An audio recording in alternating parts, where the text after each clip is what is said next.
Well, hello there, you're watching the press preview, a first look at what is on the front pages. Time to see what's making the headlines then with the Daily Mirror's associate editor, Kevin Maguire, and the Mail on Sunday's acting deputy political editor, Claire Ellicott. Welcome to both of you. So let's take a look at the front pages, shall we? Leading the announcement of strike action by the Royal College of Nursing over pay and patient safety, the first in the RCN's 106-year history. The Telegraph also leads with that story and says half of the country's hospitals will be affected. The Star is supportive, suggesting that merely clapping for NHS workers during the COVID crisis wasn't enough. The Metro cites a report which found that 320,000 people used a food bank for the first time in the 6 months to September. The Financial Times has word of a better-than-expected night for Democrats in the US midterm elections. But The Guardian points out that Joe Biden's party could still lose control of Congress. The Express claims an exclusive with criticism of police for not stopping the eco-protesters who've been causing chaos on the country's motorways. And The Sun has a story about actress Jennifer Aniston's battle to have a baby using IVF. Well, a reminder, by scanning the QR code you'll see on screen during the programme, you can check out the front pages of tomorrow's newspapers while you watch us. So let's go to our guests then, Kevin Maguire and Claire Ellicott. And Kevin, you kick off straight to the Daily Telegraph. Nurses to stage a first national walkout. Everyone had been fearful of this winter of discontent, but certainly striking nurses is deeply problematic for a straining NHS. No, absolutely. Couldn't be a worse time for the NHS in the sense record waiting lists. But when the Royal College of Nursing's members of 300,000 over much of the country vote for the first time in 106 years of that organisation to vote to strike, you can see they've reached the end of their tether. And as the Daily Star put it, they wanted more than a jolly good clap. And it's going to be quite a challenge for papers like the Telegraph, the Tory press, which traditionally hostile to workers going on strike and hostile to trade unions. How do they handle it? Because they will know that nurses are popular and there'll be a lot of sympathy. That's not to say people want them to go on strike, but there will be sympathy and support for them. So they'll have to handle it rather delicately, as we've seen with the trade unions. Mick Lynch, in particular of the RMT, has been a very good advocate for industrial action. Those strikes have not been massively as unpopular as the government would have hoped, and in many cases have been popular. But no, it's a big moment, this. And why is it a big moment? Well, you can see it's the cost of living crisis, isn't it? It's because nurses have seen their pay fall in real terms year after year after year, and after getting 3%, and inflation is more than 12% on the retail prices in index model. They want more than 4 or 5%. Yes, and we saw the Daily Star there. Hard-up hospital heroes decide they'd like more than a clap of appreciation. Everyone remembers that from the COVID days. But the Daily Telegraph quotes Downing Street tonight saying the plans were deeply regrettable and the pay demand, which comes with a £9 billion price tag, was not deliverable. That's picked up, Claire, by the eye, isn't it? They quote the Health Secretary insisting the pay squeeze is necessary. These are economically challenging times. We need a strong economy in order to pay for a strong healthcare system. And of course, next week, the black hole to be filled of what? Between 50 and 60 billion. Is that about right? Yes, of course. So I think everyone would say that nurses are some of the most popular workers in the country and everyone thinks they do a wonderful job. The trouble is the context.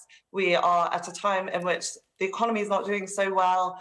You've got really high inflation of about 12%. Nurses are asking for a pay rise above that. And it's going to come at a huge cost at a time that the government are trying to fill a huge fiscal hole and are going to have to make some really difficult decisions when they do that. And they've already talked about who they're going to protect, talking about protecting the most vulnerable pensioners, people on benefits. And the kind of request for an extra pay rise for nurses is coming at a time in which, we are in straitened financial times. So I think it's going to be a really difficult thing. And if Nurses go on strike at Christmas. We've got record waiting lists. We've got 7 million people on waiting lists. The NHS is already going to struggle in a difficult year with inflation costs, and it's just going to be really, really hard this coming winter, I think. Yes, the eye, beginning to spell out what might or might not be affected. They say emergency services will remain staffed. Cancer care also likely to be protected.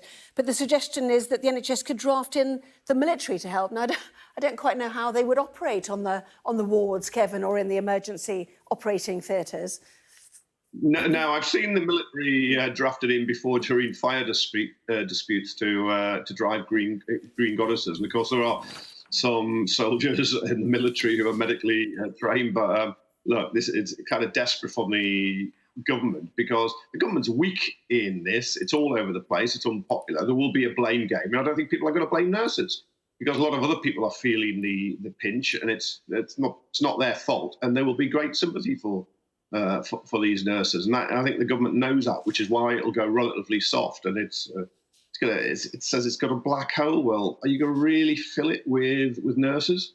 There's a big recruitment shortage. They're leaving the sector because they feel there's huge pressure and they're not being rewarded. And it's a very, very strong argument that there they were being clapped by ministers and Conservative MPs during the COVID pandemic, and then they're asked to swallow yet again another cost of living cut. So it's going to be a fascinating dispute to watch. But in the 12 years of the Conservative over 4 elections, they had the first junior doctors strike, and now it looks like they got the first strike in the 106-year history of the traditionally moderate Royal College of Nursing. Something's going wrong, but I don't think it's nurses. I think it's the government and how it's treating public service workers. OK, we'll certainly keep an eye on that, and the other elements of the NHS who are also balloting their members too. But for the moment, Claire, let's move on, shall we, to the elections in the US, the midterms, seen as crucial this time for all sorts of reasons. And the Financial Times with their headline, Democrats avoid a crushing defeat.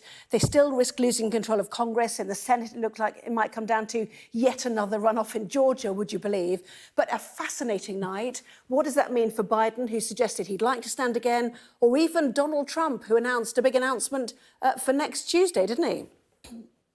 Yes. So Biden, I think he's just been speaking, saying that he was breathing a sigh of relief, and that the Democrats had performed better than expected. It had been an expected red wave of Republican victories.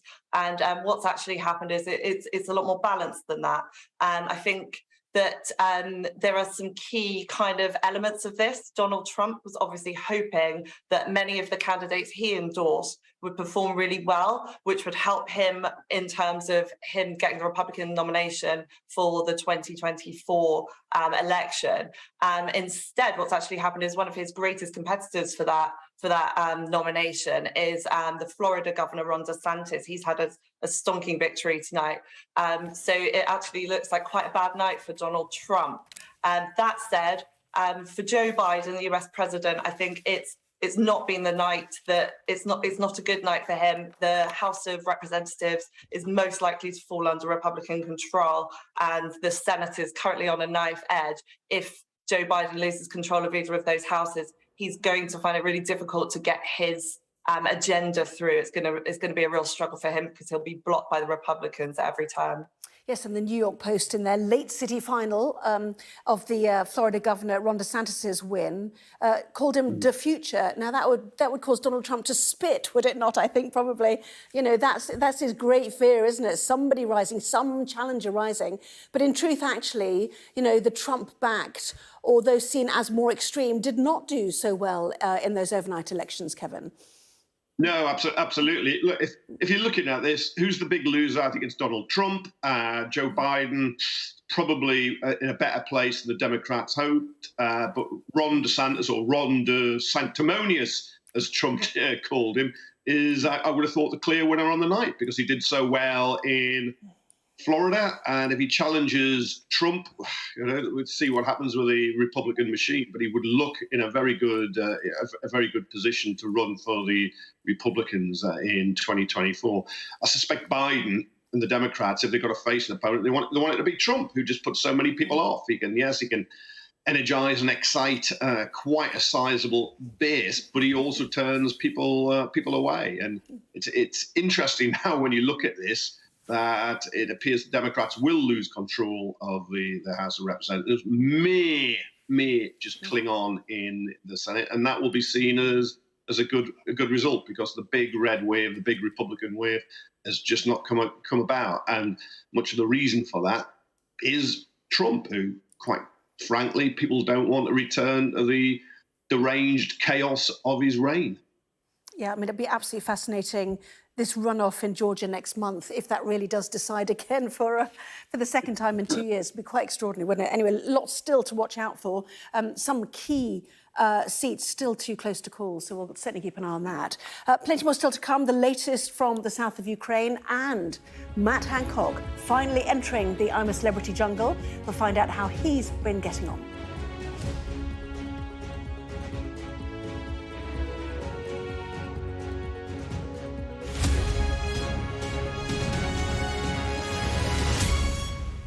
You're watching the press preview. With me now, Kevin Maguire and Claire Ellicott. Welcome back to both of you. Claire, let's talk Ukraine, shall we? The news tonight coming from Moscow that Russians have indeed pulled out of this key strategic city of Kherson. The difficulty of supply is what they said, but, you know, they've been building towards this for weeks now. Yeah, so this is a huge point in the Ukrainian fight back against the Russian invasion. Kherson is a key strategic place. It connects Crimea, which Russia invaded back in 2014 and annexed to the mainland. So it'll be a massive loss for Putin that he no longer controls this city. So the defense minister has ordered the troops to retreat, but there is some skepticism about whether or not this is truly a sort of full retreat. I think Zelensky has warned that it may be the Russians trying to lure them into a trap. But I think it was the first regional city regional capital city that Russia took from Ukraine when it first started that invasion all those months ago. So it's a really, really key thing that Ukraine have managed to claw back. And I think it's a very good night for Ukraine. Yes, we saw some of the fighting there, the long-range American artillery, you know, really causing real damage in this area, and the Russians saying that 115,000 people have left. But not surprisingly, Ukraine being cautious about this. The presidential advisor saying this evening that as long as Ukrainian flags don't fly over the city of Kherson, it makes no sense to talk about a Russian retreat. You know, not surprising they're being cautious. We know the Russians have been dug in, Kevin, but you know, moving to the other side of the Dnipro makes more strategic sense for the Russians. It does. And Ben Wallace, the UK defence minister, has made that point. He said, don't underestimate the Russian army, while not covering the fact this is a retreat and they've given up one of their major gains, and it's strategically important because, of course, it's a route from Russia to the Crimea, which was annexed in 2014.